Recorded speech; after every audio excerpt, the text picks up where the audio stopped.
অসম আৰু অৰুণাচল সীমান্তৰ এটা চিৰুচা এটা পিকনিকস্থলী। এই পিকনিকস্থলীত বিভিন্ন অসমৰ চুকে কোণৰ পৰা ইয়াত পিকনিক খাবৰ কাৰণে আগন্তুকো আহিছে আৰু ভৱিষ্যতে আহিবৰ কাৰণে আমি কামনা কৰোঁ।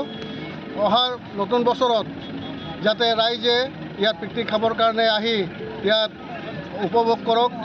ইয়াৰ এটা কমিটি আছে, যিটো কমিটিয়ে ইয়াৰ নিৰাপত্তা আৰু সুৰক্ষা আৰু পৰিষ্কাৰৰ ক্ষেত্ৰত যিখিনি ভূমিকা অৰিহণা যোগাই আহিছে, তাৰ বিনিময়ে এটা সাধাৰণ এটা বৰঙণি গাড়ীবিলাকৰ পৰা লোৱা হয়, যিটো বৰঙণিয়ে তেওঁলোকে এই চাফ চিকুণ আৰু দেখা মেলাৰ ক্ষেত্ৰত খৰচ কৰে, পৰিষ্কাৰৰ ক্ষেত্ৰত।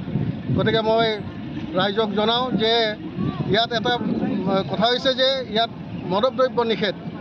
যদি কোনো চালকে মাদক দ্ৰব্য খাই গাড়ী চালন কৰে, তেওঁৰ এটা বিহিত ব্যৱস্থা লোৱা হয়।